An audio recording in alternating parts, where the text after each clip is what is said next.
welcome, Jayne-Anne Ghadia. Thank you so much for coming along with us today. The founder and executive chair of the fintech Snoop, but with a obviously lauded background at Ernst & Young, at Norwich Union, Royal Bank of Scotland, and then of course Virgin Money and all the other things in between as well. Perhaps we should start with a very brief, a thumbnail briefing on Snoop itself and on what it's trying to do. Yeah, well, thank you, Jeremy, and thanks very much for having me. The intention of Snoop is to really put data back in customers' control and make sure that we can help customers to use their data to identify where they're spending their money most and how to save money. And so by using Snoop, we aim to save customers £1,500 a year. It's as simple as that, really. And as a consequence, customers love it. Excellent. Okay, well, we'll get to more on Snoop later. Let's just start with open banking. It was introduced in January 2019 to big fanfare. Do you think it's lived up to its promise? And if so, how has it done this? Well, I think something like 3 million customers in the UK at the moment use open banking, and that's growing significantly every month. And what was its promise? Well, I think it was to introduce more competition in banking, really. I think we're wrong if we think that open banking is something that consumers should know about and be able to talk about. In a sense, I understand it like this.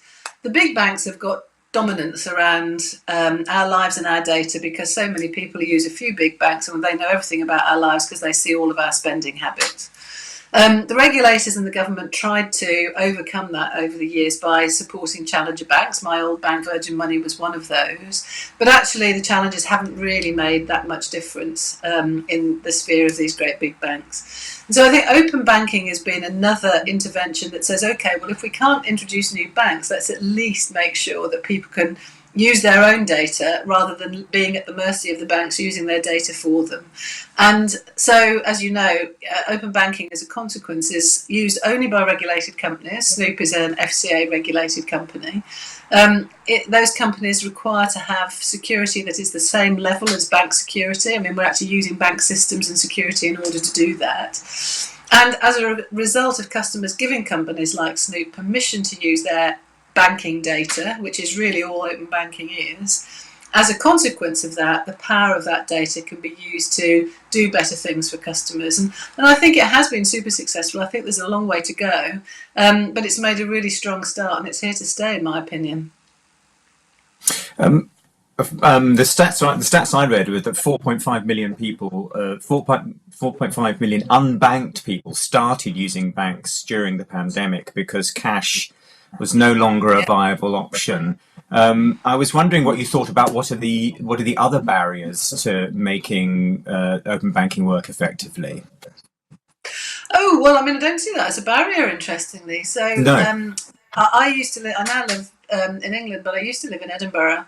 And one of the partnerships that we have got in Scotland is with Scotcash, who have been using Snoop to help people that are, less familiar with the banking system and people that have been unbanked to manage their, to get involved with banking and to manage their data on their behalf too and show them where to spend better. So, I think that this is something that can really bring people together, as I say, because it puts them in control. And that's the most important thing, I think.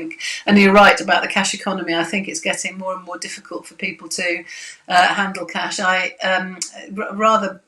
Unfortunately, in so many ways, my daughter took some dry cleaning in the other day and went to collect it, and they said naughtily, "I'm afraid you can only pay with cash," and she couldn't do it.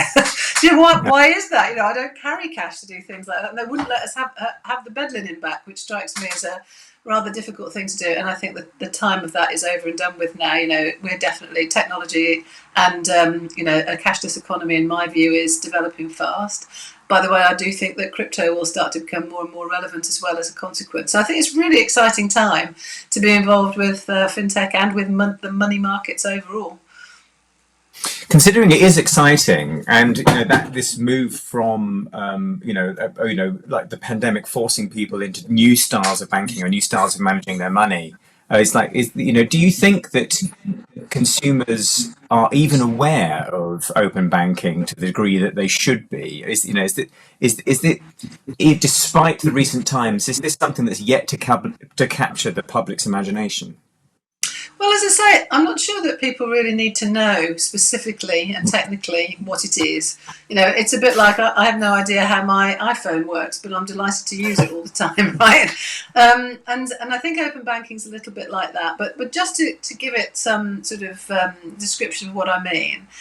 What we find at Snoop is that our customers tend to have three different forms of banking. Most of our customers have a current account with a traditional provider like Barclays or Lloyds or NatWest or Royal Bank of Scotland, whatever. Because they tend to be digitally savvy, they've often got a fintech account with a Monzo or a Revolut or a Starling, for example. And almost everybody has a credit card, let's call it a Barclay card or an Amex or whatever. And of course, what people have been doing before open banking really is juggling all of that different data themselves. And what we're doing at Snoop is saying, well, give us access through this regulated approach to all of those accounts. We can aggregate them. We can show you your data in one place. And as a consequence, we're managing or helping you to manage your overall financial position. And that's how you can optimise and save money. I remember when we put our link to Amex live, that a number of customers wrote to us and said, goodness me, it's much easier to understand what I've got with Amex through Snoop than it is through Amex online. And that's what we're trying to do. All open banking means really is customers with confidence and trust through a secure system giving us access to their banking data so that we can present it to them in a more easy to manage way, a more efficient way, and a way that can save them money. And I don't think you need to know much more than that as a customer, to be honest. No, but it's interesting you mentioned that that you're the going after the digitally savvy customer. That's the people that will all understand this and partly how it works and the benefits of it. How can we get beyond that though? How can we get to the customers that aren't digitally savvy that will benefit from such a thing like this? Well, it might take some time, even though there are millions of people already doing it. But if you think about it, decades ago, at least 1 decade ago, probably longer ago, people were seeing the end of the bank branch. And there were all sorts of arguments around whether or not banking will continue to be face-to-face through the branch network. And frankly, it lasted longer than I expected. But it seems to me now that the inevitability of us all banking on our phones and on our laptops is there, isn't it?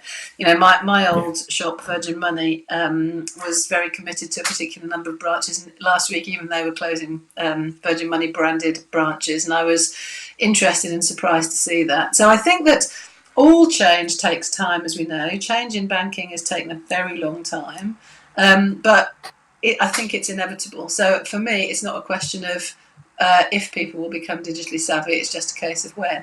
And that's across all age groups, of course. We find that inevitably younger people are interested in what the likes of Monzo and Revolut can do for them because it's easy to open banking with Monzo and Revolut. But older people, of which I count myself part of that category now, unfortunately, they're also, particularly during the pandemic, people have had much more time to understand how these things work. And I think the ease and transparency of some of the digital banks at the moment means that it's now just the way that people do business. And as I say, I think that is going to continue and continue. We're never going to go back, that's for sure. And, I should say that about pre-pandemic, actually, I remember having a meeting with somebody very senior at the Bank of England at the time and talking to him about the development of money and crypto, etc., and how concerned the Bank of England were about it. And it was a really interesting conversation because his view basically was, look, money has changed throughout history. And the way that people use money and the way in which we identify money, whether it's through the gold standard or groats or farthings years ago, currency actually has changed. And the way that we've banked and, now the fact that we're turning into digital capability and, as I mentioned earlier, cryptocurrency is, in his view, a sort of inevitability of changing society and something that should be safely embraced rather than negatively resisted. And I think that sort of embrace will extend to more and more members of the population as time goes on. I think you mentioned Virgin Money in your answer there. I think what some people might be wondering is that with your background and the kind of companies you've worked for and the areas that you've been involved in, both in government and in the corporate world, is that why a startup for you? Why Snoop? Well, for a number of reasons, I suppose, but the genuine one, the first one, I suppose, is that when Virgin Money was acquired by what was then the Clydesdale Bank, we were building our own digital bank. It was going to be called VMDB, the Virgin Money Digital Bank. But the Clydesdale team turned up with their own digital capability, and so my old Virgin Money digital team knew that they were going to be made redundant. This development we were building was not going to be sustainable. And so we all got together to say, look, we've done a heap of work into the new economy and the way in which digital banking can be consumed. So why don't we get together and build on that and do it ourselves? And I have to say, the prospect of continuing to work with a bunch of friends and colleagues who, we've worked together for a long time, we'd had adventures together, we'd made mistakes together, which you always learn from, and had some successes together to celebrate. And to continue that felt like a very good thing. And of course, the thing that was great about it was that, one of our colleagues said, let's not do it as a bank. And open banking, to your earlier point, meant that we didn't have to. We didn't have to be a bank in order to give people banking capability and to help people to manage their banking better. And so that all fitted very well. I think it, as well, I've learnt over the years an expression that I should have learnt many years ago and hadn't, which is that, there's a big difference between capital and labour. If you go and work for another company, you're part of the team and part of the labour there, of course. But there's something really great for all of our people that work at Snoop, which is that they are part of the capital, if you like. Everybody's able to invest in the business and be part of developing it, and it's their business, and that's great fun as well, and makes it exciting and something that we're all enjoying doing together. Skin in the game. Exactly. Scary, but scary too. Yeah. But very motivating. Lots of these neobanks have integrated open banking platforms, integrated open banking into their platforms, and actually, quite a large number of the traditional banks have integrated it too. You can, with banks, some of the major high street banks, you can also add in your accounts from other major high street banks or other banks accounts that you might have. So I think the major question there is, why do consumers really need a third party application? Is it because what you mentioned earlier, is it mainly because of a better UI, something easier to understand, or is it something other than that? I think it's objectivity, really. Having worked for a couple of big banks in my life, the big banks, understandably, need to make profit on their own account for their own shareholders, and therefore, I think, don't have necessarily an objective view of what they want to do with customers' data.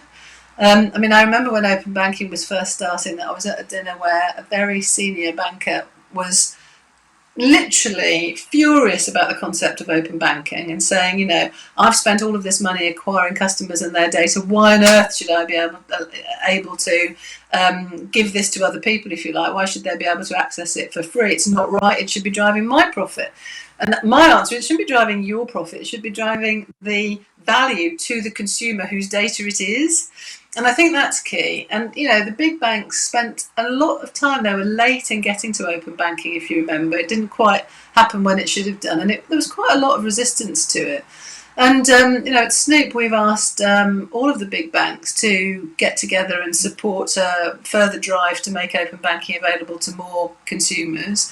And I can tell you that, there are some that are great supporters and are very positive, and in particular that's Lloyds and the Nationwide. Others are less so. And I think, it's the ability for us to be completely objective and say this is about you, not about a specific bank, that means that customers can trust us to manage their data more independently with their own interests at heart. Moving on from there, going slightly more future looking though, what's the ambition for Snoop? Where do you forecast it to be in the next few years, and also what's the ambition in general for the project moving forward? Well, We've done really well. I'm thrilled with the marketing team and what they've achieved, as well as the rest of the team, of course. We've currently achieved in the last, 16 months, about 375,000 downloads. We're currently down 2,000 people a day are downloading the app anew. 11 or 12,000 a day are actually online, using Snoop. And so growth is something that we're very focused on because it's a service that people are enjoying very much. We want to extend out from our consumer focus into the SME world at some point, and indeed to extend beyond the UK and internationally. And we've had quite a lot of incoming interest actually from other countries that are using open banking but are perhaps a little bit more nascent than the UK, saying can we work together to think about how this might help our customers. So growth in terms of customer numbers, the markets that we're in and the geographies that we're in is it's lovely to have so much opportunity ahead, which when I ran Virgin Money wasn't quite the same because, as a bank, it's hard to be innovative around banking products. As a consumer focused entity, it's much easier to innovate for the customer's best interest. You mentioned international growth there as well. President Biden recently issued an executive order to accelerate the progress of open banking in the United States. Do you see that as a threat or an opportunity for UK fintechs such as yourself? Huge opportunity. We were delighted to see that, genuinely. One of our investors, in fact, they took all of our Series A, is the Paulson Group, very famous for the way in which they've invested in banking around the world. So we have an American link. And when President Biden issued that executive order, the Paulson team were onto us quickly in order to make sure that we were aware of that. And as I say, we see it as very positive, both in the ability for us to go to the US, but also for US investors to understand what we're doing and to, as a consequence, invest in Snoop and businesses like Snoop. Last question, very easy to ask, very hard to answer. What excites you most about the future of your industry going forward? I think it's the fact that there's just so much to go for. The ability to create, to change, to innovate, to make a difference to people's lives. In all of my career, I've got a big birthday coming up soon. Let's put it that way. And retirement could not be further away from my thinking because everything is so new and opportunity is so significant, and I've not seen that throughout my career.